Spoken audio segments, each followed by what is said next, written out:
and welcome to Blossom Sandwich Sews. My name is Yvette and today I'm going to do the part 2 of my collaboration with Michelle from Michelle Sews Again. So today I'm going to do my reveal of what I made with this gorgeous Ankara fabric. So first of all, I'd like to say thanks for joining me in this video, especially if you're joining me from Michelle's channel, welcome. And also this is a part 2, so if you haven't seen part 1, I will put in a card to that, and also make sure you check out Michelle's video because she has been making something very different from what I made, but with the exact same fabric that we both bought. So yeah, I'm super excited. I haven't seen what she's made yet, so I am super excited to check that out, and I hope you will too. Okay, so let's crack on. So if you watched my previous video, you will know that I was planning to make the Pattern Fantastique Vali dress with this incredible fabric. So this is quite a stiff cotton Ankara wax print fabric that I bought from Dovetailed London. So Michelle did air some concerns about making a dress with it because it's got quite a lot of body, but I think it's worked out fairly well, if I say so myself. So I will put in some video of me wearing it full length so that you can see, because I couldn't fit myself in the frame with it horizontal, but I'll put in some video now. So it's quite voluminous. Obviously the sleeves are very puffy, and then I managed to get the whole design on the front skirt part, and then I did the yoke just in the blue, and then I started out the sleeves blue at the top, and then with the flowers at the bottom. So the sleeves are sisters, not twins, but I quite like how they're different and they pick out different parts of the floral design, and also where the design is, I feel like it kind of flows into the floral design on the body as well. And then I've got on the back, I started with just a bit of the design at the top and then going into the blue. So then this flower got cut off a little bit, which was a shame, but just because the back skirt, obviously the yoke comes down a bit longer on the back, so the back skirt's a bit shorter, so I just couldn't quite fit the whole design in. So maybe I could have done that placement a bit better, but that's on the back anyway, so I'm quite pleased with that. Yeah, so also I've tried, because it's quite big, quite loose, so I think it's like quite a perfect like caftan to wear like on holiday. I think this would be so good to wear on the beach. If you've watched some of my previous videos, you'll notice that I've recently had a haircut, so I think maybe this dress doesn't go quite as well with my new haircut, if that's a thing. Think it would suit some like beachy waves, so maybe I'll have to grow my hair back out for next summer if we're able to go on holidays then. So yeah, before I got distracted talking about hair, I was saying that it is quite a loose silhouette. So I also made a belt using a scrap of the same leftover fabric. So I think that does help draw it in and makes quite a different look. I feel like it looks more like a dress than a caftan with the belt. So here I've done the belt and just tied it in a little bow with a bow at the back. So I think that's quite cute. It does break up the design a little bit, but I think you still see enough of the design. So let me know which look you prefer, the sort of loose look or with the belt. Yeah, so I was inspired to do the belt by Marie from Stitch Odyssey because she made a Vali dress and wasn't sure about the looseness and kept debating whether to have a belt or not. So yeah, I did consider putting like some shirring in to like draw it in at the waist, but I've never done shirring before, and I was like, I'm not gonna ruin a dress that I've already finished if the shirring doesn't work. And also with the belt, at least then I've got the option if I want to wear it loose or if I want to wear it cinched in a bit more. So I thought that was the best option. So it's got these little ties here, so I did it so the ties start out with the sort of turquoisey blue and then they carry on into the colours, which I think goes quite well with the design. So obviously you can wear it with the ties tied up, but they tie quite high up on the neck, so I probably wouldn't wear it like that. I would just wear it open, but the ties are a nice detail. Right, so I think I'm going to take this off and then I can show you the details of it a bit easier. So I'll be back in a second and then I'll talk you through the details and my experience of the construction of this pattern, and it'll be like a bit of a review. So that'll be useful if you are thinking of making this pattern. I'm back. So I've just got my cello dress hack on now, which was a fabric from Selvage and Bolt. So now I've got this off and I can more easily show you the details of it. So we'll start at the top and then hopefully I won't forget anything. So the instructions of the pattern are quite detailed and there's like a lot of points to them. So every single bit is its own point, which I feel like is probably how I would be tempted to write instructions, but I found it a bit much going through it, like to get my head around each step, and then every step had like an illustration, or some illustrations included the illustration for several different instructions, so it was a bit much to get my head around. And also I don't think it helped that I was using the instructions and the sew along. So I mentioned the sew along by Sewing Therapy last episode, so I'll put a link into that below, and it was very helpful, but the order of what you do things, like the construction, is slightly different in the instructions to the sew along. So I wouldn't recommend using both at the same time, or at least if you're going to do both, like have a look and sort of figure out what you're going to do before you start doing it, because I found it all a bit chaotic trying to do things out of order. So I also did some like hacks as well. So I didn't use the facing, I did a bias binding around the neck. So I just cut this bias from the same fabric, and then I used the piece of facing for the front. That worked pretty well. I know people have feelings about bias binding. I am a team bias binding. I'm a fan of a bias. I think it is easier for me than a facing, because I'd heard that the facing was quite difficult to get in right, because you sew the facing and then you top stitch it down, and obviously you have to get it very precisely cut out and sewn, otherwise it won't fit right. So I just opted for the binding, and I'm pleased with how that went. And it's like a little sort of fun pop of colour when the collar's sort of open. And then I did sort of mess up a bit. So there are two neckline options for this pattern. There's like a standard neckline or a drop neck. So the drop neck, there's another set of ties here, and then it goes further down into the skirt. So I decided not to do that because of two reasons. One, because that's the more difficult method. I don't think it's like super hard, but it's more involved than just doing this method. And also just personal preference, I'm not a big fan of having very low cut tops. I just don't really feel confident in them.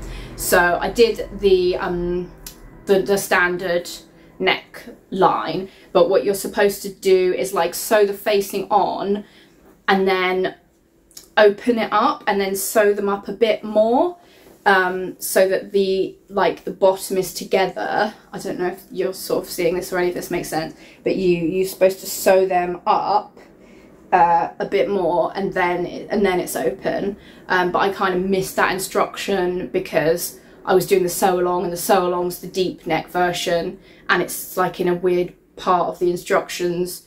The order is quite weird on the actual instructions that come with the pattern. So I would definitely recommend doing a full read of the instructions before you start, and just maybe thinking about what way makes sense to you to do things. And also there were some instructions like these ties. It tells you to sew the facing on, then unpick a bit, stick the tie in, and then sew it again. And I was like, why would you do that? Like, why wouldn't you just baste the tie on? And then in the sew along, that is what you do. You just baste the tie on first and then sew the facing. So that made a lot more sense to me, rather than doing it, then unpicking it and then doing it again. So yeah, definitely would recommend reading the instructions and watching the sew along first, and then figure out your own plan. So that went well. And then the sleeves are big. Let me just get the sewing pattern, the pattern for you, because the sleeves are like probably some of the biggest sleeves I've ever made. So this is, for comparison, this is the skirt slash, you know, main part of the dress piece, and this is the sleeve. So one sleeve is essentially like as big as the dress, like that's both of them there. That's the sleeve, that's the skirt. So the sleeves are massive. So you just do a standard like gathering of the sleeves in, and then you kind of sew it all open like in a big square. I'll see if I can put in a picture from the instructions. So I didn't do it quite right on that. You're supposed to sew, I think you're supposed to sew like along this bit and then along the sleeve or something all in one go. So I found the corners, my corners are a little bit dodgy in places, but I think it's going to be okay. Hopefully it won't fall apart. Right, so that's the construction of the top. And then, yeah, putting the skirt on is pretty straightforward. It's just, you just gather it on and sew it. Because of my error that I tried to explain, where this just is open to the bottom, and I didn't sew it up, in the instructions you're supposed to press the seam allowance up into the bodice, but obviously I couldn't do that because then you would have seen the seam allowance here in this gap. So I pressed the seam allowance down, but then I was finding it a bit uncomfy. The seam allowance was sort of sticking me in the back, so I top stitched my seam allowance down. It's not super straight, but I've got quite a good thread match. And I thought it's probably not going to be that noticeable when it's on, and I just couldn't be bothered to redo it. But that worked out quite well actually, so I did that on the back as well, just top stitching the seam allowance down, made it a lot more comfortable. So the sleeves have like an elasticated cuff, and they're quite gathered, so obviously this is a fabric with quite a bit of body. But I made it like not too tight because I find it a bit scratchy with this amount of gathering on an elasticated sleeve. But yeah, it worked out quite well, I think, and it's got quite good amount of body in the sleeves. So then what's next? The pockets are an interesting construction. So usually on patterns that I've done, you add the pockets on, like side seam pockets on separately, but on this one the pocket is part of the original pattern piece, so you just cut it out, and then when you're sewing the side seam you just sew around the pocket, and then there's like a bit here that you sew in the bottom of the pocket, and then this is the bit where your hand can go in, and then you fold the pockets in and top stitch. So like this line here, you top stitch the pockets down to the front of the skirt.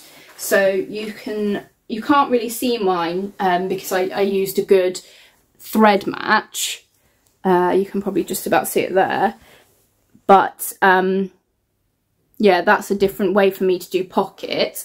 I wasn't sure how it was going to turn out, but it did work okay. The only thing about the pockets is they are quite small, so that this is the outline of the pocket, so I can only just get my hand in, so I don't think you'd really be able to keep much in those pockets.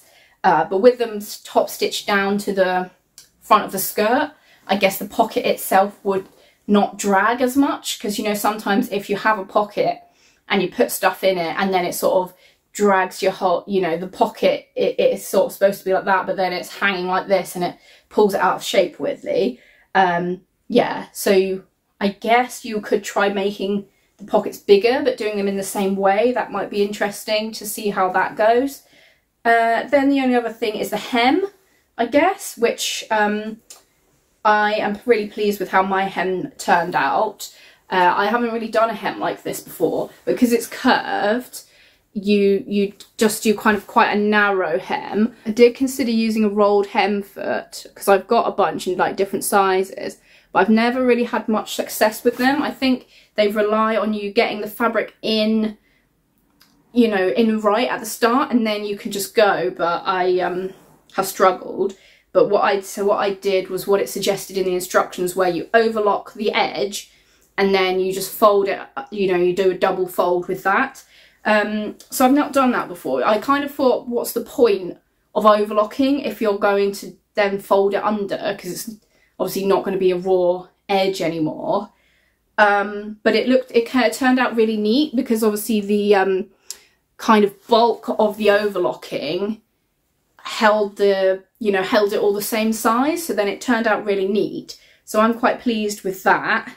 And it's got this kind of curved hem, so it kind of curves at the sides and then is like a V at the side seam, so that matched up pretty well, so I'm pleased with that.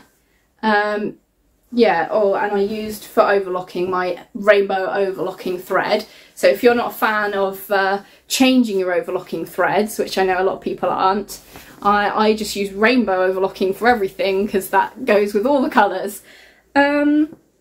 So yeah, here you can see this is the pockets that are top stitched down inside. Yeah, so I'm really pleased with this actually. I don't know how much I'm going to get to wear it this year, because it does feel very summery with all the bright colours. I wasn't sure I was going to like it actually whilst I was making it, because I'm one of those people that likes to constantly try stuff on, even when it's like barely sewn up, like the side seams aren't sewn or anything, and then I'm like, oh no, what if I look like a big turquoise vicar in a vicar robes? But yeah, it doesn't look like that. I think with the puffy sleeves, the sleeves really make this pattern. It just looked like just a lot of fabric without the sleeves, and I was like, oh no, is this like looking like some weird kind of robes? Yeah, so I'm pleased I've got the option with the belt as well. So this was really really fun to do as a collaboration. Michelle mentioned that she's going to try a jacket, so we're going opposite directions. I'm going for the summer make, and she's going more autumnal with something a bit warmer. So I think we're dressing for opposite climates here, because Michelle lives in Florida. But this definitely would get wear from me next summer, if not this year. We are supposedly about to have another heat wave, so it may well get an outing, but we'll see. I'm just really glad that I've sewn this fabric up, because it's one that I've had in my stash for a long time, over a year. So this was the oldest fabric that I have, because I haven't been sewing for much longer than that. So I am gonna see what my next oldest fabric is and see if I can make something out of that as well, because ideally I don't really want fabric sitting around in my stash when it could be made into something awesome. So I'm going to show you now what I'm thinking of doing with the scraps, because I've got a few scraps left, especially of this like bright the turquoise part. So I found a bunch of other scraps in my scrap stash that go quite well with this turquoise. So I cut out squares of the turquoise, and then these other ones, so like that turquoise seems to match perfectly. And I've got this faces one that I made my Lyra dress from a couple of months ago, and then let's see what else we've got. So a lot of these are all from like a fat quarter set that I bought from Hobbycraft, and they've all got this kind of turquoise in that ties them all together. So they're all just kind of, I started patching them together and then I just sort of left them in strips, but I'm thinking about patching them all together and then making like a sewing machine cover or something like that, with, you know, alternating you know, coloured ones and turquoise squares. So that will be fun. I don't know how well all the corners are going to line up, because I cut these out when I was feeling on a like low brain power evening, when I couldn't be dealing with trying to figure out the Vali dress instructions. So I don't know how accurately and evenly all the squares are cut out, which I think is the key to getting them all lined up nicely. But at least I've kind of made a start on using these scraps, so they're going in straight into the work in progress pile rather than straight into the scraps drawer awaiting their fate indefinitely. So yeah, I think that's it from me. Definitely don't forget to check out Michelle's video to see her jacket. And let me know if you've got this fabric or a similar one, because I'd be really interested to see what you would make with it, because I basically just held on to it for such a long time because I wasn't sure what to do with the huge scale print. So I'd be really interested to see what your ideas were. Did you break up the print, or did you, like me, try and go for the print placement to show it off? Yeah, so check out Michelle's channel. She's a lot of fun. She's doing a video every day for the whole month of September. So if you're looking for someone new to subscribe to, there's going to be a lot of videos from Michelle. So definitely going to keep you entertained this month. And thanks for watching. Do subscribe if you're enjoying my videos, and don't forget to like, and if you leave me a comment I will reply. I love reading all of your comments, and I'm so grateful for your support of me on this channel, and I will see you in the next one. Bye!